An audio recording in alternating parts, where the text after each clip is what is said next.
دم باش و خوش تماشاوانên hêja hûn bi xêratin rêzê dersên me yên kurmancî.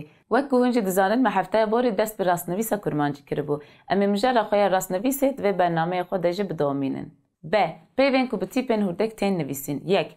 Di nava hevokê de navên netewe, ziman, ol û mezheban bi tîpên hûrdek tên nivîsîn. Mînak, roşilata navîn bi piranî bi ola Îslamê bawer dikin. Ji baweriyên pir berê yek jê jî şamanîzm e. Zimanê Kurdî, zimanê Mezopotamyayê yê herî kevnar e. Gel li Amerîkê li gorî gelên din zêdetir azad dijîn. C. Nivîsîna cotepeyvan. Yek. Dema ku qertafên navgirê e, an bikevin navbera du peyvan, ew her du peyv digîjîne hev û bi heva tên nivîsîn. Mînak ji bo E'yê. Zarezara dayikên roşilata navîn şerma hemû cîhanê ye. Vîzevîza dengên guleyan ji ber guhên min naçe. Di germegerme bûyerê de te tiştek kir. Te nekir ew tişt dimîne. Mînak ji bo Anê. Li seranserê welatê me pişaftina ziman û çandê bi dijwarî tê meşandin. Mêjiyên qirêj her tim li beramberê mêjiyên paqij têkoşîn dikin. 2. Dema ku gihaneka ûyê bi awayê oyê tê bikaranîn, dikeve navbera du peyvan. Dibe navgir û wan digîjîne hev. Ev her du cotepeyv bi hev ve tên nivîsîn. Mînak. Tirsa encama hilbijartina 2023yan hemû planên wan serebûno dikin. Heke ku fikrên te xwaremaro bin, dê zimanê te jî şaşomaşo be. C. Peyvên ku bi ipiyê tên xurtkirin, bi hev ve tên nivîsîn. Mînak. Rûyên xayînan ji şerman re pîreş bûbû. Dema madeyên zêrdihelînên zip zer dibe. Rondikên çavên wê tip tarî kiribû roniya çavên wê. 4. Dema ku cotepeyv bi dubarekirina peyvekê yan jî bi peyvên nêzwate tên çêkirin, her du peyv ji hev cuda tên nivîsîn. Hin caran di navbera her du peyvan de gihaneka ûyê tê bikaranîn, hin caran jî gihanek nayê bikaranîn. Mînak. Ez bi hatina we gelek kêfxweşim. Wî kêm zêde behs kir, lê rastî etnîgariya me ev e. We de ku dolabên skapenê temaşe kir? Er du esman bibe yek jî ew ê biya xwe bike, serê wî pir hişke. D. Nivîsîna qertafên tewang ve qetandekan. Qertafên tewangê. Yek. Qertafên tewangê î, ê, an bi peyvê ve tên nivîsîn. Di navên taybet de wekî tirkî dabirê nagirin.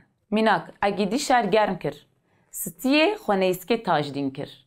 Hevalan nexşeriya aştiya amade kir. Mînakek ji helbesta melayê cizîrê. Bêzê dikit ji qencan, ji remz û naz û xencan, qedrê gulan çi zabit kerbeş divêt kerê reş. 2. Di kurtkirina sazî û dezgehan de ev qertaf bi dabirê tên veqetandin û li gorî bilêvkirina kurtkirinê tên nivîsîn. Mînak, keskê daxwaza perwerdehiya zimanê dayîkê kir. HDP'yî wek tedbîr bi YSP dê bikevin hilbijartinan. C. Qertafên tewangê digel hejmaran li gorî pirjimarî û yekjimariya wan diguherin. Hejmara yekê qertafa E'yê digire.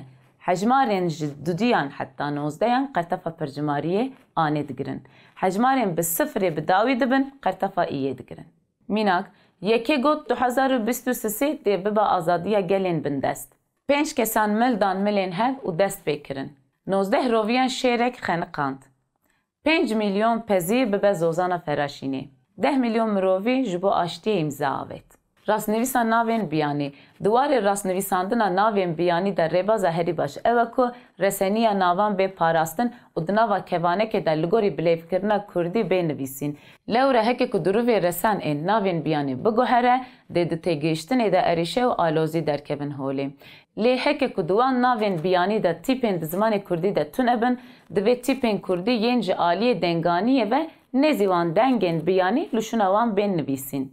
Mînak, Nietzsche nivîskarekî navdar e. Fikrên Sigmund Freud ên di derheqê derûniyê de pir balkêşin.